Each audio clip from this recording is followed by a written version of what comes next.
जनाब ये Sunday test evening के स्टूडेंट्स का और ये डिस्कशन है केमिस्ट्री की, सेकेंड ईयर फुल कोर्स है। क्वेश्चन नंबर है 82 की मैंने यहाँ पे बनाई है, चेक करते जाएंगे।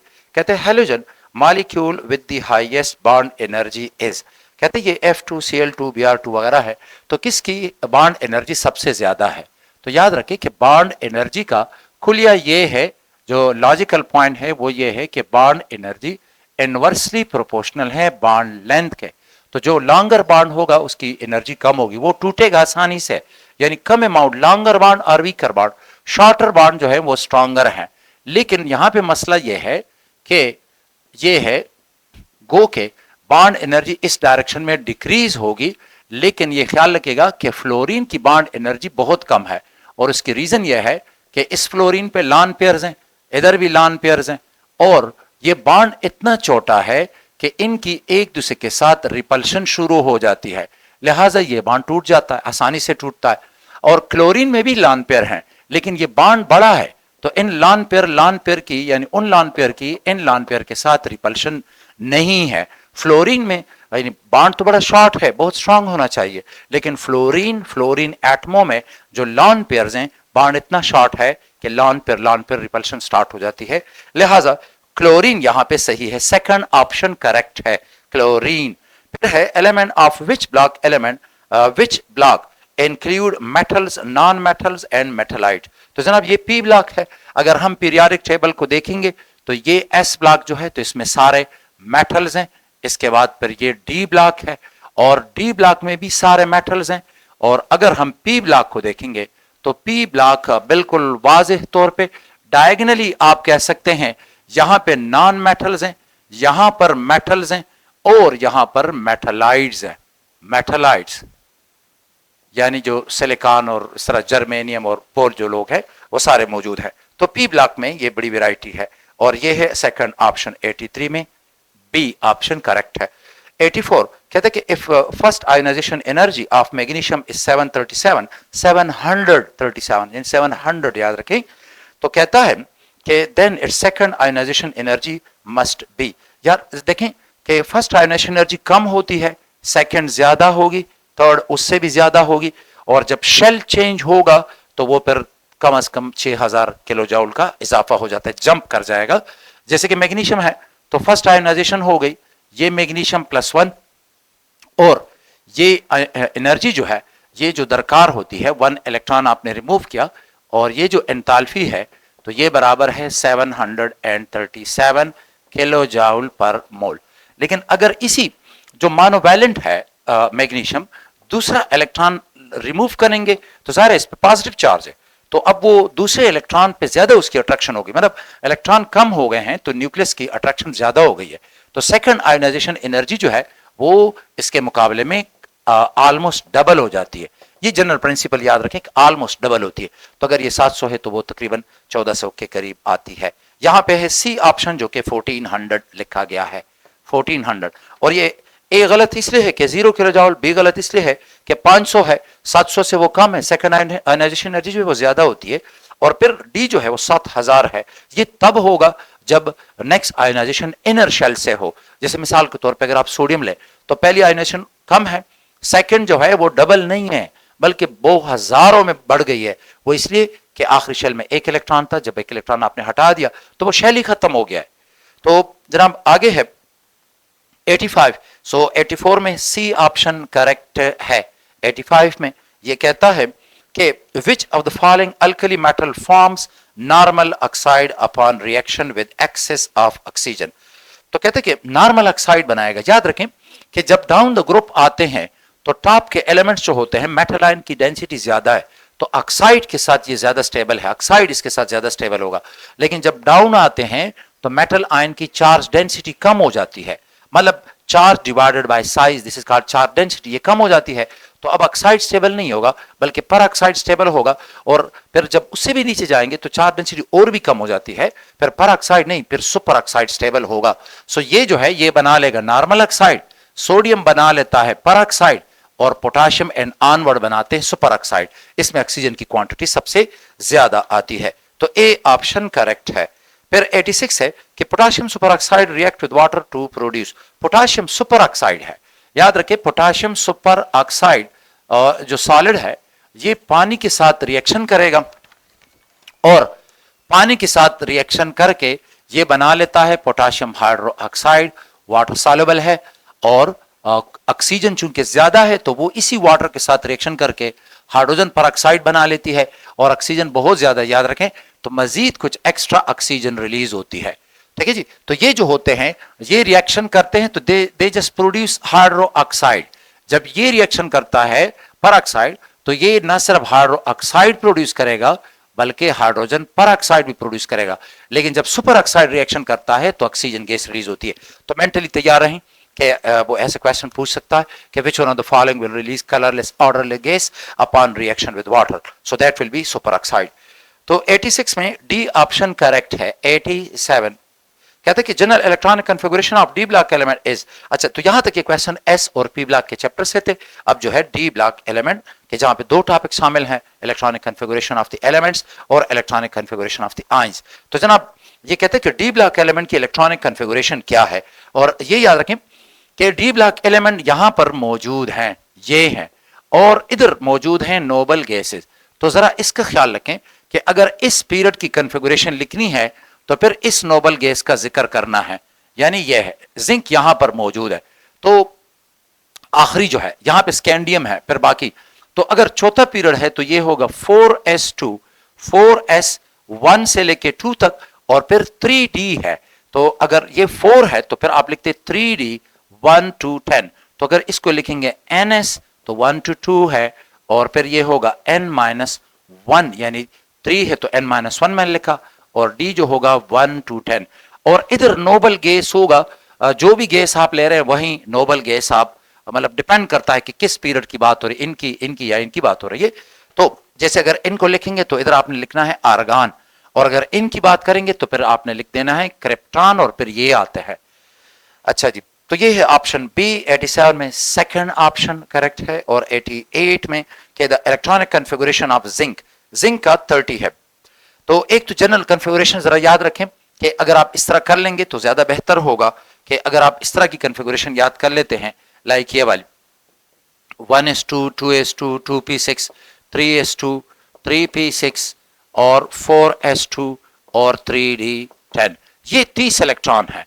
आप अगर ये कर लेते हैं तो फिर आपको कितने भी इलेक्ट्रॉन वो दे देगा, यहां तक आप याद आपको होगा तो आप जरा जल्दी कर सकेंगे, बिकॉज वहां पे आपके पास इतना टाइम नहीं होगा कि आप उसे उधर सोच के कर लें, बल्कि आपने बार बार इसे प्रैक्टिस करना है इनकी, कि ये आपकी हैबिट बन जाए। हैबिट जो होंगे तो वो फिर ऑटोमेटिक होंगे, इजी होंगे, एनर्जी कम यूज होती है, वहां पे सोचना भी नहीं पड़ेगा। तो प्रैक्टिस करते जाएं मुसलसल। तो जनाब ये है जिंक। तो जिंक की कॉन्फ़िगरेशन ये ऊपर वाली जो है, तो ये आर्गान की कॉन्फ़िगरेशन है, ये वाली जहां से लेके ये आर्गान की कॉन्फ़िगरेशन है। तो ये आएगा आर्गान की फुल कॉन्फ़िगरेशन, और फिर होगा 4s2 और 3d10 आ जाता है। आगे जाइए, तो कहते हैं 89 में कि atomic number of copper is 29, what is the electronic configuration of cupric ion. Copper की इलेक्ट्रॉनिक कॉन्फ़िगरेशन जो है वो कहता है नहीं, बल्कि क्यूप्रिक आयन की आप कर लेंगे इलेक्ट्रॉनिक कॉन्फ़िगरेशन। तो देखिए, जब भी आयन की कॉन्फ़िगरेशन हो तो ख्याल रखें कि जैसे ये कॉपर है, तो कॉपर की कॉन्फ़िगरेशन जो है वो है 4s1 और 3d10। जब क्यूप्रिक आयन आएगा तो ये s का इलेक्ट्रॉन पहले जाएगा, तो अब ये होगा 4s0 और 3d, चूंकि दो हैं, एक ये जाएगा और एक यहां से, तो 3d9 कॉन्फ़िगरेशन होगी, 4s2 और 3d9। Copper is 29. What is the electronic configuration of cupric ion? तो ये है 4s0 और 4s0 और 3d9। यहां पर बदकिस्मती से आंसर मौजूद नहीं है। एक है 4s2 3d10, एक है 4s2 3d9, और एक है 4s1 3d10, और एक है 4s1 3d9। तो जनाब ये है एक्चुअली सी ऑप्शन को करेक्ट कर लें तो ये होगा 4s0 3d9, ये कॉन्फ़िगरेशन होगी। यानी मैं यहाँ पे की में भी लिख लेता हूं कि 89 जो क्वेश्चन है तो उसका सी ऑप्शन जो होगा उसे कंसिडर किया जाए 4s0 और 3d9। तो ये कॉन्फ़िगरेशन है क्यूप्रिक आयन की। कॉपर की है 4s1 3d10, क्यूप्रिक आयन की है 4s0 3d9। अच्छा जी, आगे है 90 कि which of the following best defines stereo isomerism. Stereo isomerism जो है तो वो स्टीरियो आइसोमर जो होते हैं तो वो 3D arrangement of the groups जो है वो इनमें डिफरेंट होती है। यानी एक में कुछ इस तरह अगर मैं बनाना चाहूंगा तो ये कुछ इस तरह आएंगे स्टीरियो आइसोमर्स के, लाइक ये देखें स्टीरियो आइसोमर अगर मैं बना दूं तो लाइक ये है कि इधर लेट से आप कर ले CH3 और इधर आप ग्रुप लगा सकते हैं C2H5। तो फिर ये जो ग्रुप है ये वाला डिफरेंट है। लाइक फॉर एग्जांपल ये आउट हो गया ऑफ द बोर्ड, लेट से आप इधर OH लगाते हैं और उस साइड पे हो गया H। तो जो दूसरा होता है वो इसका मिरर इमेज है, यानी ये इसी तरह होगा, टॉप बॉटम में सेम है, CH3 C है और फिर C2H5। अब याद रखें टॉप बॉटम में सेम है, लेफ्ट राइट में डिफरेंट है। सो अब जो out of the board bond होगा वो है ये वाला हाइड्रोजन वाला, और इनटू द बोर्ड जो है तो ये हाइड्रोक्सिल चला गया। तो ये ऑप्टिकल आइसोमर्स हैं इस वक्त, या जिसे आप कहते हैं स्टीरियो आइसोमर। तो ऑप्शन यहां पे आता है सेकंड, कहते हैं compounds with the same molecular formula and same structure formula, मतलब जो अटैच ग्रुप हैं वो सेम है, बट कहता है कि but differ different spatial arrangement, spatial and space 3D arrangement जो है वो डिफरेंट होती है। सो 90 में सेकंड ऑप्शन करेक्ट है। 91 में कहता है कि geometrical isomerism arises due to, ये जो ऑप्शन है ये करेक्ट है कि restricted rotation around double bonds are cyclic. ये इस तरह हो सकता है, फॉर एग्जांपल अगर आप ले लेंगे कि ये एक कंपाउंड है साइक्लोहेक्सेन, ठीक है जी, और इसी तरह मैं इधर भी ले लेता हूं, ये भी साइक्लोहेक्सेन है। अब इसमें ये हुआ कि लेट्स से CH3 और ये जो CH3 है they are above the plane और जो H है वो बिलो है। अब अगर मैं इसको इसी तरह रखूं CH3 और ये H रहे, लेकिन इधर मैं चेंज करूं CH3 क्रॉस कर लूं कि ये एक प्लेन के ऊपर है ये एक नीचे है, तो ये ट्रांस आइसोमर है, मतलब 1 2 3 4 1 4 डाइमिथाइल साइक्लोहेक्सेन। तो ये है सिस 1 1 2 3 4, तो ये सिस आइसोमर होगा, यानी 1 4 डाइमिथाइल साइक्लोहेक्सेन, ये है सिस आइसोमर, और ये यही होगा, सिर्फ आपने इधर लिखना है कि ये होगा trans isomer. So they differ due to restricted rotation, ये जो रोटेट करना है तो बांड तोड़ना पड़ेगा फिर बनाना होगा, और ये बांड जो है ये एनर्जी रूम टेम्परेचर पे अवेलेबल नहीं है। या फिर हो सकता है कि डबल बांड मौजूद हो, लाइक फॉर एग्जांपल आपके पास जो कंपाउंड है सिस 2 ब्यूटीन मैंने बना दिया, ये है सिस 2 ब्यूटीन, और अगर इसको इस तरह लिखा जाएगा, यानी इस कार्बन को, यानी इसका C3 यहां पे करके, और ये हाइड्रोजन है, और इसी तरह फिर ये भी है C3 अपनी जगह पे मैंने छोड़ दिया, ये हाइड्रोजन है, तो ये कहलाएगा दो सिमिलर ग्रुप एक साइड पे, तो ये कहलाएगा सिस 2 ब्यूटीन, ये होगा सिस 2 ब्यूटीन, और इधर सिमिलर ग्रुप अपोजिट साइड पे है, अपोजिट क्रॉस, तो इसको फिर कहा जाएगा ट्रांस। तो जनाब ये वाला ऑप्शन सही है। 91 में कहता है geometric isomerism arises due to, तो ये है बी ऑप्शन। 92 कहते हैं कि which element besides carbon is present in pyridine heterocycle. तो पायरिडीन में नाइट्रोजन है, जो पायरिडीन है तो यहां पर ये जो है, यहां ये बेंजीन लाइक स्ट्रक्चर है, यहां पर नाइट्रोजन मौजूद है पायरिडीन में। अच्छा, बाकी जो इसके साथ दिए गए हैं ऑक्सीजन, तो जनाब वो पायरोल ऑक्सीजन जो है तो वो फ्यूरेन में मौजूद है, सल्फर थायोफीन में मौजूद है, वगैरह वगैरह। तो 92 में ए ऑप्शन सही है। 93 में कहते हैं कि synthesis of urea was significant because, तो ऑर्गेनिक केमिस्ट्री से है कि the synthesis of urea was significant because it disproved the vital force theory. Vital force theory जो कि बर्जीलियस ने दी थी, और उन्होंने कहा था कि ऑर्गेनिक कंपाउंड जो है तो इनकी प्रिपरेशन के लिए किसी वाइटल फोर्स की जरूरत है, और उसकी गैर मौजूदगी में, उस वाइटल फोर्स की गैर मौजूदगी में ऑर्गेनिक कंपाउंड नहीं बनेंगे, लिहाजा ऑर्गेनिक कंपाउंड लेबोरेटरी में नहीं बनाए जा सकते, ये सिर्फ जिंदा जानदारों में। ये वाइटल फोर्स थ्योरी की बात थी। लेकिन जब यूरिया को सिंथेसाइज किया गया इनऑर्गेनिक मटेरियल को लेके, तो वाइटल फोर्स थ्योरी का खात्मा हुआ। तो 93 में सेकंड ऑप्शन सही है। 94 में कि the functional group of aldehyde is represented as, aldehyde का फंक्शनल ग्रुप जो है, ये सारे याद रखें, ये एल्डिहाइड का फंक्शनल ग्रुप है, लेकिन याद रखिएगा कि अक्सर इसको CHO इस तरह लिखा जाता है, तो मेंटली तैयार रहें। ये एल्डिहाइड का, और ये फंक्शनल ग्रुप का नाम जो है ये फार्माइल है। फंक्शनल ग्रुप सारे याद रखें और उनके नाम क्या है। लाइक अल्कोहल का जो फंक्शनल ग्रुप है वो हाइड्रोक्सिल ग्रुप है, लेकिन कार्बोक्सिलिक एसिड का जो है वो कार्बोक्सिल ग्रुप है। ये सिमिलर हैं, तो इसमें गलतियां ना करें।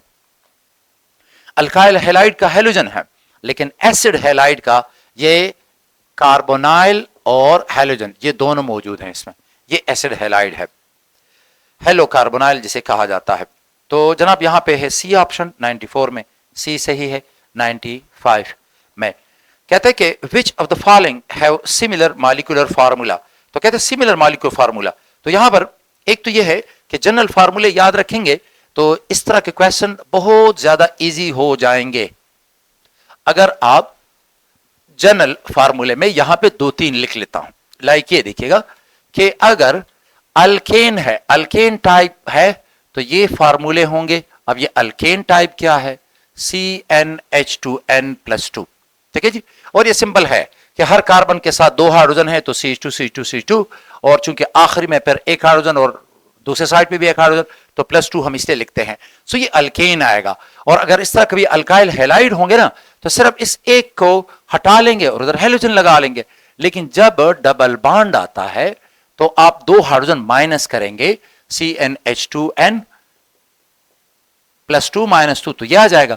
और अगर ट्रिपल बॉन्ड लगाएंगे तो फिर आपने 4 हाइड्रोजन माइनस करने हैं, हर एक पाई बॉन्ड के लिए आपने 2 हाइड्रोजन माइनस करने हैं। तो अल्काइंस के लिए फिर आप ये लिखेंगे CnH2n-2। अब आते हैं इस क्वेश्चन पे। तो जनाब क्वेश्चन में कहता है कि किन का फार्मूला सेम है, तो ये डी ऑप्शन है। जरा देखें, साइक्लोहेक्सेन और फिर साइक्लोहेक्सेन, याद रखें कि अल्कीन्स का और साइक्लो अल्केन्स का जो मॉलिक्यूलर फार्मूला है वो सेम होता है, अल्कीन्स का और साइक्लो जो अल्केन्स होते हैं। तो साइक्लोहेक्सेन है और 2-methyl-1-pentene, साइक्लोहेक्सेन ये है, इसका भी फार्मूला आएगा C6H12, C6 और H12 आ जाएगा, because CH2 CH2 CH2 CH2 CH2 CH2, तो C6 और H12 होगा, ये फार्मूला है। और साइक्लो अल्कीन भी, साइक्लो अल्केन जो है, साइक्लो अल्केन उनका भी यही फार्मूला है। अब जो इसने दूसरा कंपाउंड दिया है वो है 2-methyl-1-pentene। तो आपने ये नहीं देखना कि मतलब 1 पेंटीन 2 पेंटीन, यार वो पेंटीन है, दैट्स इट। और मिथाइल आ गया, पेंटीन में 5 कार्बन, मिथाइल में 1, तो 6 कार्बन पूरे हो गए। और ये जनरल एक बात आपने याद रखनी है। तो ये है हमारे पास डी ऑप्शन, 95 में डी है। और 96 में कहता है कि chlorine free radical attack on methane molecule to produce, chlorine free radical जो है वो मीथेन मॉलिक्यूल पे अटैक करेगा। तो जरा ख्याल रखें कि प्रोडक्ट बनता है हमारे पास HCl प्रोडक्ट आता है और मिथाइल रेडिकल आएगा, ठीक है जी, मिथाइल रेडिकल आएगा। जो मिथाइल रेडिकल है, मिथाइल क्लोराइड इस स्टेप में बनती है कि Cl2 पे अटैक करके मिथाइल क्लोराइड बनाते हैं और क्लोरीन आती है। तो मिथाइल क्लोराइड एक स्टेप में बनती है, और जब मिथाइल और क्लोरीन रेडिकल मिलते हैं तो तब भी मिथाइल क्लोराइड आती है। तो इस स्टेप का जरा ख्याल रखें, गलती ना हो जाए। तो जनाब ये है मिथाइल रेडिकल। तो 96 में बी ऑप्शन करेक्ट है। 97 तो कहता है कि IUPAC name for this compound CH3 CCH3 और फिर CH2, ये कंपाउंड है, मैं इसे लिख लेता हूं। ये है IUPAC name of this compound CH3 फिर है C और इसके बाद फिर CH3, तो it is definitely a group CH3 bracket में लिखा गया है। आगे फिर आप देख रहे हैं ये है डबल बॉन्ड और विद CH2। तो जनाब 2-methyl प्रोपीन है, ये 2-methyl propene, C option correct है 97 में। अच्छा 98 कहते हैं कि which type of hybridization is present in benzene. Benzene में सिंपल सी बात है कि बेंजीन जो है तो ये इस तरह है, मिसाल के तौर पे ये कार्बन है तो एक बॉन्ड इसने ये बना दिया, एक बॉन्ड इस साइड पे है, एक सिग्मा बॉन्ड ये है, तो 3 सिग्मा बॉन्ड्स हैं। तो जब 3 सिग्मा बॉन्ड होंगे वो sp2 हाइब्रिडाइज होगा। जस्ट आपने ये देखना है कि स्टेरिक नंबर आप मालूम करें जो कि आपके पास सिग्मा बॉन्ड की तादाद है, सिग्मा बॉन्ड्स कितने हैं और प्लस लॉन पेयर है, और sigma bond plus lone pair ये कितने हैं। सो अगर ये आ जाए 2 स्टेरिक नंबर तो वो एटम sp हाइब्रिडाइज होगा, और अगर ये 3 आ जाए तो वो एटम sp2 हाइब्रिडाइज है, और अगर ये 4 आ जाए तो फिर वो एटम sp3 हाइब्रिडाइज होगा। आसान एग्जांपल मैं दे देता हूं, मीथेन की बात कर लें, कार्बन sp3 हाइब्रिडाइज है। इवन आप एमोनिया की बात कर लें, एमोनिया, तो एमोनिया में ये 3 सिग्मा बॉन्ड हैं तो जनाब एक लॉन पेयर भी है, तो 3 प्लस एक लॉन पेयर, तो ये भी नाइट्रोजन भी sp3 हाइब्रिडाइज है। इवन आप पानी की बात कर लें तो पानी में भी ये जो ऑक्सीजन है तो देखें उसने 2 सिग्मा बॉन्ड बनाए और 2 लॉन पेयर हैं, तो स्टेरिक नंबर ये आएगा। तो जनाब यहां पे करेक्ट जो है तो वो है second option sp2।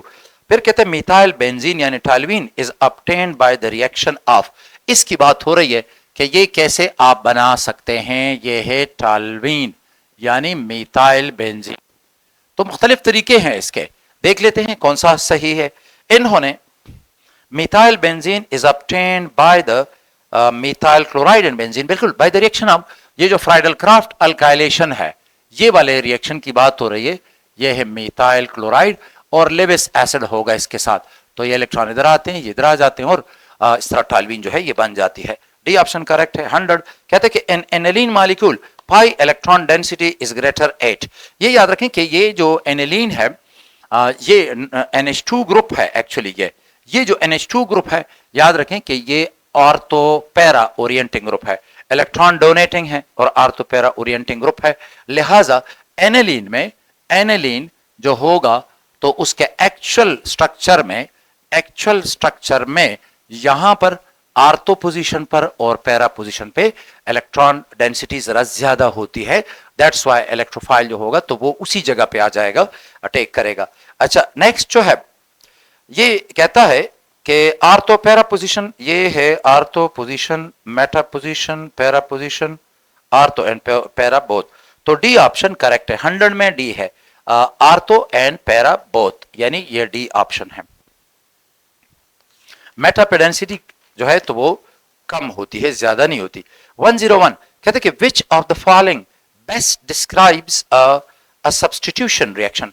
Substitution reaction में यह है कि एक जो ग्रुप है वो आ जाता है और उसके बजाय दूसरा ग्रुप जो है वो निकल जाता है, तो इसको हम कहते हैं सब्स्टिट्यूशन। अब ये ग्रुप रेडिकल होगा और रेडिकल को निकालेगा तो इसको हम कहेंगे फ्री रेडिकल सब्स्टिट्यूशन रिएक्शन हो गया। हो सकता है कि ये जो ग्रुप है ये पॉजिटिव है आ गया और इधर से कोई और पॉजिटिव को निकाल गया, फिर हम इसको कहते हैं इलेक्ट्रोफिलिक सब्स्टिट्यूशन। न्यूक्लियोफाइल नेगेटिव होगा तो न्यूक्लियोफाइल है और नेगेटिव को रिप्लेस करेगा तो ये न्यूक्लियोफिलिक सब्स्टिट्यूशन।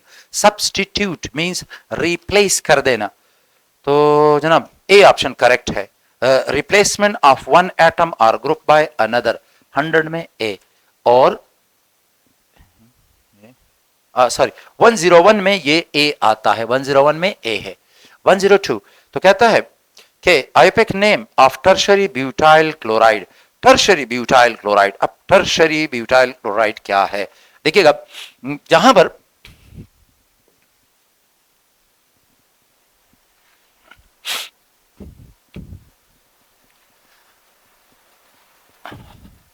देखिए इनका जरा ख्याल रखें, और ये है CH3 CH2 CH2 CH2 और इधर क्लोरीन है, तो जनाब ये N ब्यूटाइल क्लोराइड कहलाएगा। मैं जरा तेजी में कर लेता हूं, N ब्यूटाइल क्लोराइड, क्लोराइड जरा अटैच, N ब्यूटाइल क्लोराइड। और अगर आप यूं कर लेंगे CH3 CH3 CH2 और फिर Cl, इसका एक और आइसोमर होगा, वो होगा CH3 CH2 और फिर CH, ये है इधर CH3 और Cl, एक आखिरी आइसोमर भी है इसका, और वो ये है। मैं जरा इनको अब डिफरेंशिएट करवा रहा हूं कि ये याद रखेंगे, ये बड़े जरूरी हैं, पेपर में अक्सर आ जाते हैं। अच्छा, ये एन ब्यूटाइल है और ये हमारे पास है tertiary butyl alcohol. Tertiary butyl chloride है, अल्कोहल भी हो सकता है लेकिन इस वक्त ये क्लोराइड है। अच्छा, याद रखिए कि इसको हम कहते हैं आइसो ब्यूटाइल। ठीक है जी, आइसो ब्यूटाइल के सेकंड पे मिथाइल ग्रुप है तो ये आइसो ब्यूटाइल क्लोराइड कहलाएगा। अच्छा, अब ये जो है इसको हम कहते हैं सेकेंडरी ब्यूटाइल क्लोराइड। ये सेकेंडरी ब्यूटाइल ग्रुप है अगर इस तरह होगा। ठीक है जी, तो ये सेकेंडरी ब्यूटाइल और क्लोराइड है। तो इन सब को जरा तरतीब से कि आप ये भी कर लेंगे ये भी कर लेंगे, लेकिन अक्सर स्टूडेंट आइसो ब्यूटाइल और सेकेंडरी ब्यूटाइल में डिफरेंशिएशन नहीं कर पाते और ये गलत कर लेते हैं। तो इनको वाज़ेह तौर पे एक मरतबा देख लें कॉन्शियसली और इंशाल्लाह फिर आपको ये याद होगा। आगे जाइए, तो कहता है कि IUPAC name of the tertiary butyl alcohol, तो इसका आयोपिक नाम क्या होगा? Tertiary butyl chloride. तो आयोपिक नेम इसका ये है, देख लें कि ये है 2 क्लोरोप्रोपेन और 2 मिथाइल, 2 मिथाइल 2 क्लोरोप्रोपेन या 2 क्लोरो, चूंकि अल्फाबेटिकली आप तरतीब से लिखेंगे, 2 सब्स्टिट्यूएंट हैं, 2 पे मिथाइल भी है और 2 पे क्लोरो भी है, तो क्लोरो सी से शुरू होता है अल्फाबेटिकली, 2 क्लोरो 2 मिथाइल, एम है एम, तो ये बाद में आएगा जब 2 डिफरेंट सब्स्टिट्यूएंट्स हो तो उनको अल्फाबेटिकल ऑर्डर में हम अरेंज करते हैं। 2 क्लोरो 2 मिथाइल और प्रोपेन है ये प्रोपेन, ये इसका आयोपिक सिस्टम के मुताबिक रूल्स के मुताबिक नाम है। कहते हैं कि what is the molecular formula of 4 bromo 2 fluoro 2 methyl pentane. जनाब बहुत इजी है, कोई स्ट्रक्चर बनाने की जरूरत नहीं है। तो सिंपल पहली सी बात तो यह है कि ये पेंटेन है, आखिर में पेंटेन है, तो मॉलिक्यूलर फार्मूला क्या होना चाहिए? C5 होगा, C5 और H, अल्केन का फार्मूला मैंने लिखा था H आ जाएंगे 12, लेकिन अब जितने सब्स्टिट्यूएंट्स हैं उतने हाइड्रोजन कम कर लें, C तो 5 रहेगा। यानी अब ये कहता है कि what is the molecular formula of 4 bromo, तो जनाब एक कम करें तो ये 11 हो गए, तो मैंने लगा दिया ब्रोमो। फिर कहता है 4 ब्रोमो 2 फ्लोरो, तो जब 2 पे फ्लोरो लगाएंगे तो इसमें से एक हाइड्रोजन और कम कर ले, तो ये हो गया। फिर कहता है 2 मिथाइल, तो एक मिथाइल भी हमने लगा दिया है, ठीक है जी, और पेंटेन है तो मिथाइल सब्स्टिट्यूएंट भी लगा दिया। जब आप एक मिथाइल लगाते हैं तो एक हाइड्रोजन और भी कम कर ले, तो सिंपल ये फार्मूला आ गया। नाम से इस तरह का फार्मूला आप डायरेक्ट बना सकते हैं, तो ये आएगा C6 और ये इसका फार्मूला है। अच्छा जी, और फिर इधर जो है तो इसको शॉर्ट करके ना ये C3 अगर इसके साथ अटैच कर लेंगे ना तो फिर इस तरह भी होगा, C6 होगा और H12 हो जाएंगे, Br होगा और F होगा। तो ये वाली ऑप्शन जो है ये डी ऑप्शन है, आप देख सकते हैं मैंने अलग अलग लिखा, लेकिन जब ऑप्शन पे नजर डाली तो उन्होंने कंबाइन किया, तो मैंने वो C3 इसके साथ 8 किया तो C6 हुआ और H जो है वो 12 हो गया, 9 के साथ 3 हाइड्रोजन आ गए हैं। तो ये है डी ऑप्शन, 103 में डी ऑप्शन है और 104 में फिर ये आता है, कहते कि secondary alkyl halide follow SN1 mechanism N। Secondary alkyl halide है तो ये SN1 मैकेनिज्म फॉलो करेगा।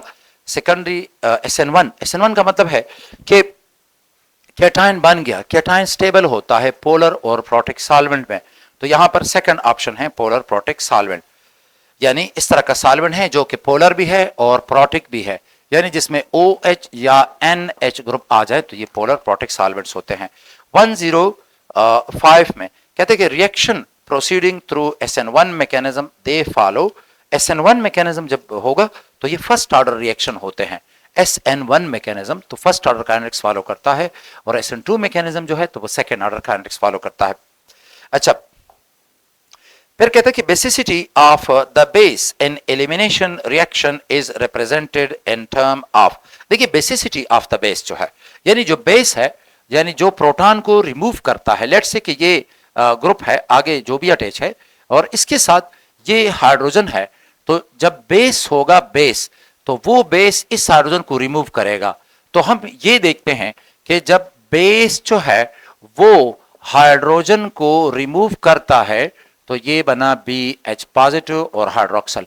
तो हम in term of KB value या इक्विलिब्रियम कांस्टेंट पे देखते हैं कि भाई अगर वो स्ट्रॉन्ग बेस है तो ज्यादातर इस फॉर्म में होगा, तो BH पॉजिटिव की कंसंट्रेशन और OH नेगेटिव की कंसंट्रेशन और यहां पर फिर बेस की कंसंट्रेशन है। तो हम उसके इक्विलिब्रियम कांस्टेंट को देखते हैं, KB को हम देखते हैं, इक्विलिब्रियम कांस्टेंट, बी ऑप्शन। अच्छा 107 कहते हैं कि considering SN and E reaction any species neutral और negatively charge with an unshared pair electron यानी lone pair they can act as. याद रखें ये कह रहे हैं कि अगर हम SN और E रिएक्शन को कंपेयर करें, दोनों को ले ले SN और E, तो जो एनी स्पीशी है कि आप इसे फॉर एग्जांपल X कह दें और जिसके पास लॉन पेयर है, so it can act as a base and it can act as a nucleophile. तो ये कहता है कि यहां पे कौन सा सही है, तो जनाब डी ऑप्शन करेक्ट है कि both B and C। B में कहता है it can act as nucleophile, C में कहता है कि it can act as a base as well. ये बाकी फैक्टर्स पे भी डिपेंड करता है, खुद इसका अपना साइज जो है वो भी मैटर करता है, और सॉल्वेंट भी मैटर करता है, और type of the alkyl halide भी मैटर करता है। तो ये 3-4 फैक्टर्स हैं जो डिसाइड करेंगे कि ये स्पीशी जो है which has a lone pair it will act as a base और it will act as nucleophile. कहते हैं 108 में IUPAC name of the secondary butyl alcohol is. Secondary butyl alcohol, चले अभी तक हटा नहीं है, ये इधर ही है, तो बस सेकेंडरी ब्यूटाइल अल्कोहल तो OH हो जाएगा। और आयोपिक नेम क्या होगा, ये है 1 और 2 3 और 4, 2 ब्यूटानॉल। जनाब ये है 2 ब्यूटानॉल, सेकंड ऑप्शन 108 में सेकंड ऑप्शन है। 109 कहता है कि what is the general formula of monohydric alcohol. जनाब मोनोहाइड्रिक अल्कोहल है, पहले तो यह है कि अल्कोहल का जनरल फार्मूला क्या है। अल्केन बेसिक फार्मूला है CnH2n प्लस 2, और उसी में से हाइड्रोजन हटा के सब्स्टिट्यूशन लगा दिया करें। लाइक ये देखें, ये अल्केन का बेसिक फार्मूला है CnH2n प्लस 2। तो अगर आपने अल्कोहल बनाना है तो CnH2n प्लस 1 और इसके साथ OH, तो ये मोनोहाइड्रिक अल्कोहल हो गया, मतलब एक OH ग्रुप मौजूद है, तो ये ए सेकंड ऑप्शन करेक्ट है। तो जनाब ये है 109 में सेकंड ऑप्शन। 110 में कहते हैं कि COH bond angle in methyl alcohol is.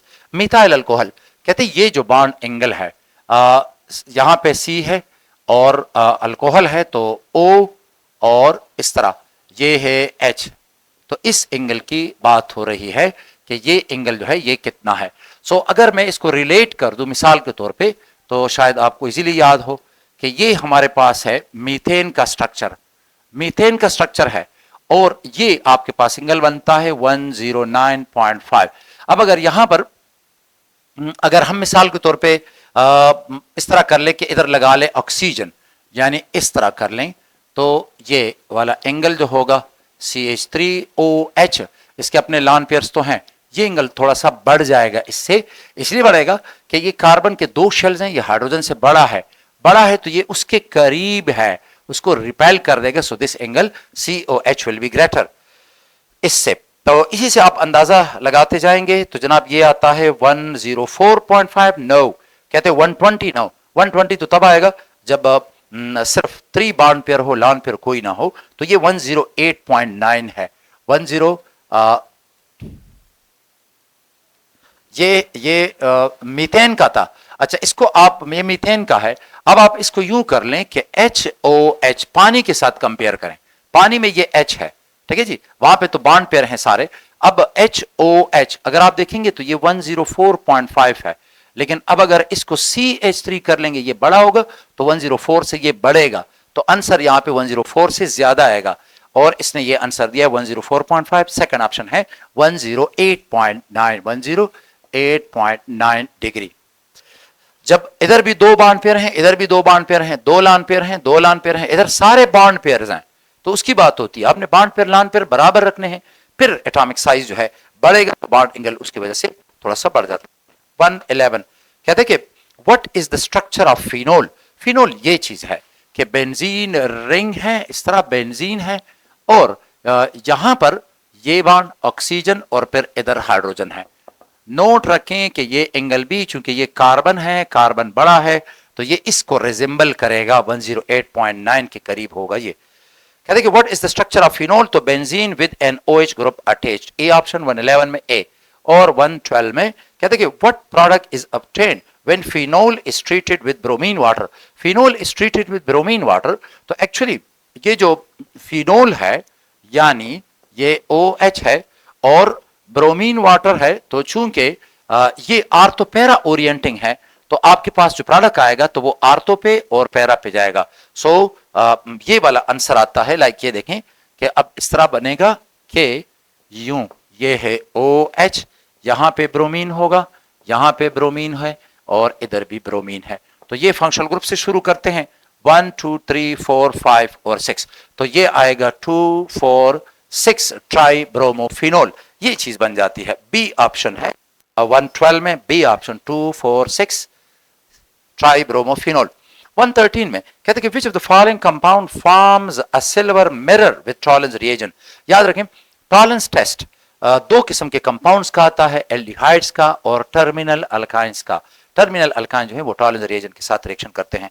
यहां पर एल्डिहाइड दिया गया है, सेकंड ऑप्शन है फॉर्मल्डिहाइड 113 में, सेकंड ऑप्शन। 114 कहते हैं what is the product of the oxidation of primary alcohol. Primary alcohol जब ऑक्सीडाइज होंगे तो ये मिसाल के तौर पे है CH3 और फिर CH2, ये है OH, जब ऑक्सीडाइज होगा तो CH3 C double bond OH aldehyde आएगा, फिर ऑक्सीडाइज होगा तो कार्बोक्सिलिक एसिड आएगा। तो अब ये डिपेंड करता है कि किस तरह का रिएजेंट आपने इस्तेमाल किया। प्राइमरी अल्कोहल को ऑक्सीडाइज करने के लिए क्या आपने इस्तेमाल किया। अगर आप स्ट्रॉन्ग ऑक्सीडाइजिंग एजेंट इस्तेमाल करते हैं, मिसाल के तौर पे पोटेशियम डाइक्रोमेट वगैरह, तो रिएक्शन को इधर रोकना नामुमकिन है, इधर नहीं रुकेगा बल्कि उधर तक जाता है। तो तरीके हैं उसके भी, बहरहाल एक्सपेरिमेंटल है, मतलब एक्सपेरिमेंट में हम वो डिजाइन कर सकते हैं कि भाई इस पे ये बना दें, ये बना दें, तो मतलब जो मतलब जो रिएक्शन है वो आप किस तरह कर रहे हैं, अंडर रिफ्लेक्स कर रहे हैं। अब मल्टीपल फैक्टर्स होते हैं, लेकिन इस स्टेज पे जरूरत नहीं है। अच्छा, तो आगे है, तो ये कहता है कि what is the product of the oxidation of primary alcohol. तो यहां पे दिया गया है एल्डिहाइड, तो एल्डिहाइड सही है। प्राइमरी अल्कोहल का प्रोडक्ट जो होगा वो एल्डिहाइड आएगा नॉर्मली, और अगर आप अंडर रिफ्लेक्स उसे हीट करते हैं तो एल्डिहाइड पर ऑक्सीडाइज हो जाएगा और कार्बोक्सिलिक एसिड में चला जाएगा। यहां पे अंडर रिफ्लेक्स की बात नहीं हुई, तो सेकंड ऑप्शन है 114 में। 115 कहते हैं which test distinguishes between an aldehyde and a ketone. Aldehyde और कीटोन में डिस्टिंक्शन अगर आप करना चाहें, मतलब डिफरेंशिएट करना चाहें, तो एल्डिहाइड इजीली ऑक्सीडाइज होते हैं टॉलेंस रिएजेंट, और फिलिंग सोल्यूशन जो है उनके साथ ये रिएक्शन कर लेते हैं। ये जरूरी पॉइंट है, और यहाँ पे इसने इसकी बात की है। तो फिलिंग्स टेस्ट जो है जिसकी मदद से आप इसको डिफरेंशिएट कर सकते हैं। यानी अगर आप लेते हैं टेस्ट ट्यूब मिसाल के तौर पे, और इसमें ये कंपाउंड लेट्स से ये एक एल्डिहाइड है, तो अगर आपने फिलिंग सोल्यूशन डाला, फिलिंग सोल्यूशन आपने डाला, तो आपके पास यहां पर रेड प्रेसिपिटेट आएगा क्यूप्रस ऑक्साइड का, ठीक है जी, क्यूप्रस ऑक्साइड, कॉपर का ऑक्सीडेशन स्टेट इसमें 1 है, तो ये सॉलिड है, रेड प्रेसिपिटेट है, ये बन जाएगा फिलिंग सोल्यूशन का, जो कि कॉपर आयंस का एक सोल्यूशन है, बेसिक सोल्यूशन है, एमोनिकल कॉपर जो है उसका सोल्यूशन। तो आगे जाइए, तो ये है फिलिंग सोल्यूशन 116 में। 115 में ए ऑप्शन है, और 116 में कहता है कि which of the following compound is more reactive towards nucleophilic addition. Nucleophilic addition, तो यहाँ पे फॉर्मल्डिहाइड, एसीटोन, एसिटाल्डिहाइड, ये ख्याल रखें कि इनमें जब आप इनकी रिएक्टिविटी को कंपेयर करेंगे तो ये बात है कि कार्बोनाइल ग्रुप जो है तो उसकी पोलैरिटी किस तरह है। जरा देखिएगा कि अगर आप लेते हैं फॉर्मल्डिहाइड, तो इस ये जो बॉन्ड है ये बहुत ज्यादा पोलर है, ये वाला बॉन्ड कार्बन, और इधर है हाइड्रोजन, और ये तो इस पे पॉजिटिव चार्ज है, इधर नेगेटिव है। अगर आप यहां पर ले लेते हैं मिसाल के तौर पे CH3 ले लें, तो चूंकि ये डोनेटिंग ग्रुप है तो ये पॉजिटिव चार्ज जरा कम हो जाएगा, तो फॉर्मल्डिहाइड मोस्ट रिएक्टिव होगा, एसिटाल्डिहाइड लेस रिएक्टिव होगा, और अगर एसीटोन है तो स्टिल उसकी रिएक्टिविटी फर्दर डिक्रीज हो जाएगी, because now you have two donating group attach to this carbon, तो ये कार्बन की जो पॉजिटिव चार्ज ये कम हो जाएगा, और अब ये न्यूक्लियोफाइल को इतना अट्रैक्ट नहीं करेगा। तो जनाब यहां पे है फॉर्मल्डिहाइड 116 में, ए ऑप्शन है 117 में। कहते हैं upon reduction ketones produce. Ketones की जब रिडक्शन होगी तो क्या होगा। देखिए ये इस तरह है कि सेकेंडरी अल्कोहल जो है, सेकेंडरी अल्कोहल प्रोड्यूस करते हैं कीटोन, ठीक है जी, सेकेंडरी अल्कोहल कीटोन प्रोड्यूस करते हैं, प्राइमरी अल्कोहल एल्डिहाइड प्रोड्यूस करते हैं, और वो फिर कार्बोक्सिलिक एसिड प्रोड्यूस कर लेते हैं। ये ऑक्सीडेशन है। सेकेंडरी अल्कोहल, ये कहते हैं कीटोन की अगर रिडक्शन की जाए so you will get secondary alcohol. तो ये है सेकेंडरी अल्कोहल, यानी इस तरह है ना, मैं ले लेता हूं ये CH3 है, C डबल बॉन्ड O और फिर CH3 रिडक्शन कर रहे हैं आप, इसका मतलब है कि आप हाइड्रोजन ऐड कर रहे हैं, तो एक किधर ऐड करें, किधर ऐड करें, तो प्रोडक्ट हो जाएगा CH3 CH CH3 और ये OH, तो ये सेकेंडरी अल्कोहल है। Why? Because this carbon is secondary to which ये फंक्शनल ग्रुप अटैच है, तो ये सेकेंडरी कार्बन है। लेकिन याद रखेंगे, इस तरह प्रैक्टिस होगी तो ज्यादा बेहतर है, बिकॉज उधर आपके पास शायद टाइम ना हो इतना लिखने का। आगे कहता है कि the common name of ethanoic acid is, तो ये तो इजी है, एसिटिक एसिड है, ये एसिटिक एसिड 118 में ए है, 118 में the common name of ethanoic acid is acetic acid, 118 में ए ऑप्शन करेक्ट है, ए ऑप्शन। 119 कहते कि which of the following reaction is used to convert carboxylic acid to esters. Carboxylic acid ester में convert होते हैं through esterification reaction. ये carboxylic acid है, ये है अल्कोहल और इसके साथ ये मिलेगा, एसिड कैटालाइज रिएक्शन है, ये रिमूव होंगे और प्रोडक्ट बन जाएगा एस्टर, ये वाला आएगा CH3। तो मिथाइल एसीटेट है, इस वक्त मैंने बना दिया, एस्टरिफिकेशन इसे कहा जाता है। 119 में सेकंड ऑप्शन करेक्ट है। अच्छा 120 में which of the following reaction is used to prepare acyl chloride from carboxylic acid. तो एसाइल क्लोराइड जो है, यानी जो कार्बोक्सिलिक एसिड है, अगर हम इसको ट्रीट कर लें PCl5 के साथ या थायोनाइल क्लोराइड के साथ, तो फिर ये OH रिप्लेस हो जाएगा और हमारे पास जो एसिड हैलाइड है ये आ जाएंगे, जैसे कि इस वक्त ये एसिटाइल क्लोराइड है, ये बन जाएगा। So reaction with thionyl chloride इसने दिया है, तो सी ऑप्शन है। 120 में सी है और 120 में सी ऑप्शन करेक्ट है। अच्छा 121 में कहते हैं कि which of the following is not a derivative of carboxylic acid. तो जनाब कहते हैं कि कौन सा डेरिवेटिव नहीं है कार्बोक्सिलिक एसिड के, ये डेरिवेटिव्स होते हैं acid halide, acid amide, acid anhydride और एस्टर्स, ये इसके डेरिवेटिव हैं। और डेरिवेटिव क्यों कहते हैं कि कार्बोक्सिलिक एसिड से हम इनको बनाते हैं, सो दैट्स व्हाई इनको डेरिवेटिव्स कहा जाता है। अच्छा तो 121 में सी ऑप्शन करेक्ट है, 121 सी। 122 में कहते कि what are the two primary functional groups in amino acid. तो यार अमीनो एसिड है, तो जनाब अमीनो और एसिड, तो ये दो फंक्शनल ग्रुप आ गए इसमें, कार्बोक्सिलिक एसिड का और अमीन्स का, ये फंक्शनल ग्रुप है, तो ये दोनों मौजूद हैं। तो 122 में सेकंड ऑप्शन करेक्ट है। 123 कहते कि विच protein forms a structural component of connective tissue. Collagen, collagen protein है और ये कनेक्टिव टिश्यूज में मौजूद है, बाकी ये बायोलॉजी से रिलेटेड है। 123 में सेकंड ऑप्शन है और 124 में ये जो क्वेश्चन है कोलेजन वाला, तो ये उधर से आ गया है और अमीन वाला ये मैक्रोमोलिक्यूल से है। और फिर 124 में कहते कि drawing adhesives, pressure sensitive adhesives, यानी जो ड्राई हो जाते हैं चीजें चिपक जाती हैं, प्रेशर लगाएं और चिपक जाती हैं। और फिर ये कहता है एडहेसिव और कंटैक्ट एडहेसिव्स और hard adhesives, they are the example of. तो जनाब ये नॉन रिएक्टिव एडहेसिव्स हैं, नॉन रिएक्टिव यानी इनकी ये एडहेशन करते हैं और लेकिन रिएक्शन नहीं होता, सिंपल बाय एवापोरेशन वगैरह ये हो जाते हैं। और तो 124 में डी ऑप्शन है। और 125 यानी second last question, the ability of a dye molecule to be absorbed and retained by fibre is called, जो कि इसके ऑक्सोक्रोम की वजह से होती है कि डाई मॉलिक्यूल कपड़े को या फैब्रिक को अटैच हो जाता है, तो ये जो है इसको हम कहते हैं सब्सटेंटिविटी। तो ये इसकी है, रिएक्टिविटी नहीं है, सॉल्युबिलिटी नहीं है, कलरेशन नहीं है, सब्सटेंटिविटी इसे कहा जाता है। 126 तो कहते हैं मोनोमर ऑफ नायलॉन 610। तो याद रखें ये जो नायलॉन की कैटेगरी है ना, नायलॉन, और ये सिंपल याद रखें कि नायलॉन XY, तो ये जो पहला नंबर होता है ये अमीन में कार्बन है, कार्बन एटम एन अमीन। जो सेकंड नंबर होता है तो ये कार्बन एटम्स हैं एन एसिड। तो इसने लिखा है कि ये नायलॉन है और 610 है, तो इसका मतलब अमीन में 6 कार्बन है और कार्बोक्सिलिक एसिड जो है उसमें 10 कार्बन है।